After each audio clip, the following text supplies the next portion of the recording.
Good morning, Quadcopter 101 here. What I got for you today is a review of another new quadcopter. This is the JJRC H20C version, not the W version, the C version. That means it has a camera, and that camera happens to be a 720 pixel HD camera, which is unusual for a little nano / micro quadcopter.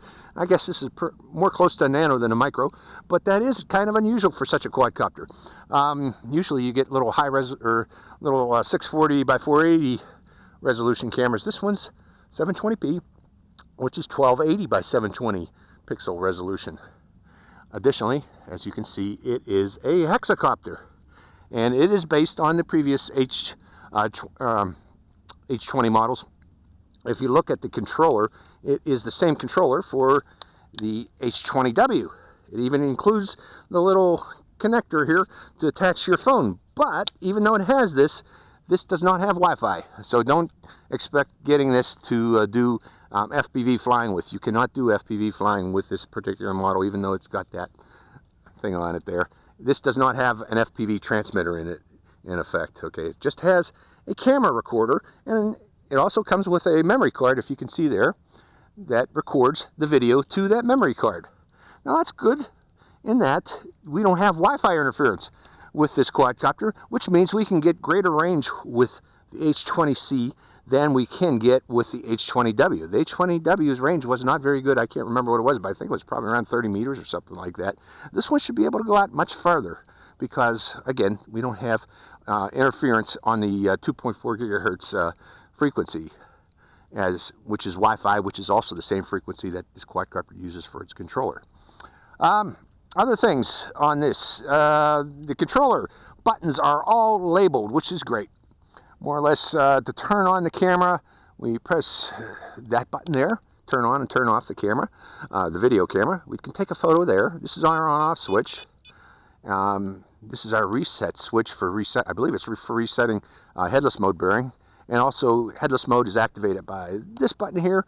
One key return is activated by that button there. And we have camera up and camera down.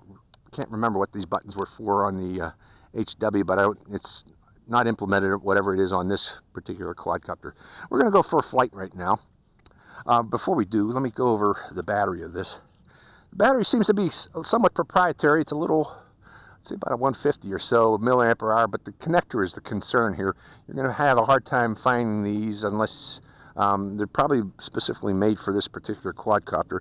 But I will also include a link to the batteries if I can find spare batteries for this particular quadcopter to be used with it. So plugging in that battery plug into the quadcopter and turning on the on-off switch on the back of that quadcopter. It does have an on-off switch, which is good. And we are going to use that as the headless mode bearing off in that direction there. And turning on the transmitter and binding it.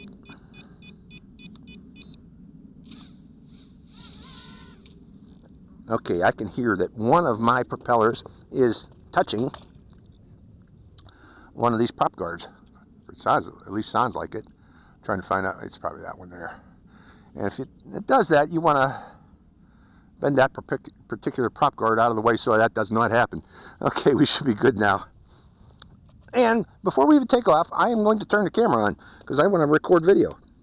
And we'll verify that video is actually recording. Let's see if there's a light. I'm not seeing any change in lighting, so I am assuming that it is recording, but we'll find out. Recording again. Taking off.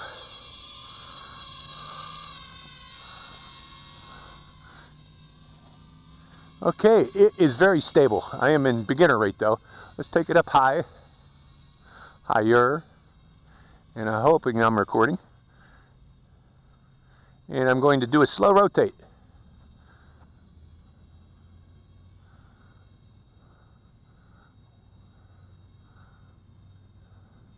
Very, very stable. Okay, I'm intermediate.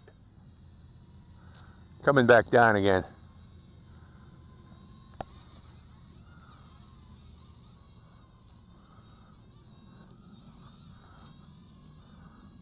My wife and dog are walking by. Okay, now I'm going to turn off the camera. Let's fly around a bit. Okay, this is intermediate rate, folks. Compared to expert rate. Expert rate seems to be a little bit too nimble.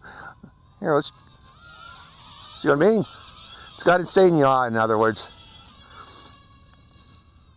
So expert rate is really not flyable other than doing insane yaws. Let's go downfield again. Down by, let's see what kind of range we can get. I'm coming down a little bit lower. Now, the XW would have dropped off by now.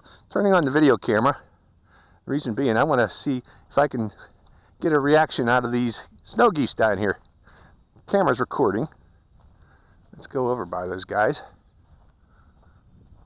Hello, snow geese. They don't seem to give a hoot. There they go.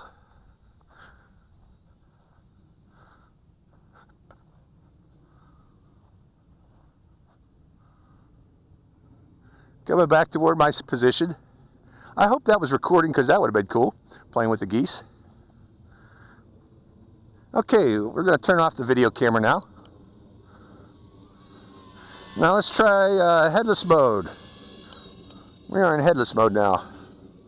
Forward, back. It remembered the direction it was pointed. Let's try 1 key return. Okay, we're in expert. Okay, if you're going to fly with expert rate, you want to be in headless mode. 1 key return.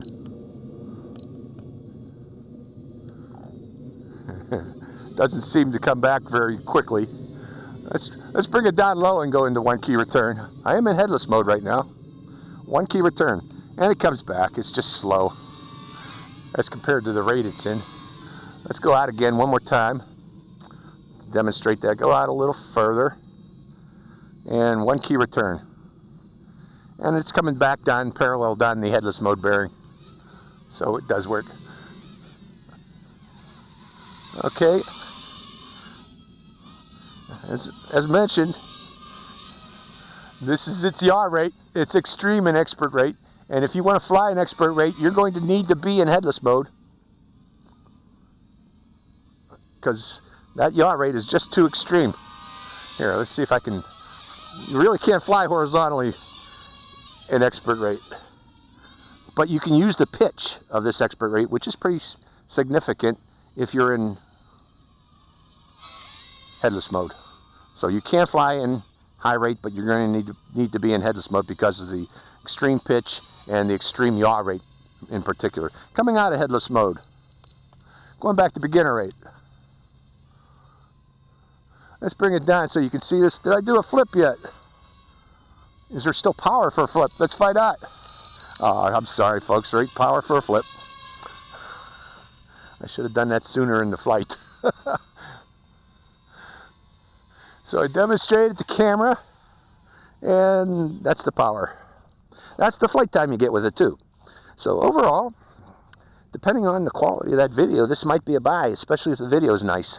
We'll see in post-production here, but that's, again, is the JJRC H20C, not the W model. Again, the advantage of the C model is it's high definition video, at least 720p video as compared to 480p video of the Wi-Fi version, and additionally it has greater range than the Wi-Fi version, and that's because there's no interference on Wi-Fi or caused by the Wi-Fi frequency with the Quadcopter's controller. So I hope you enjoyed this flight. This is Quadcopter 101, signing out.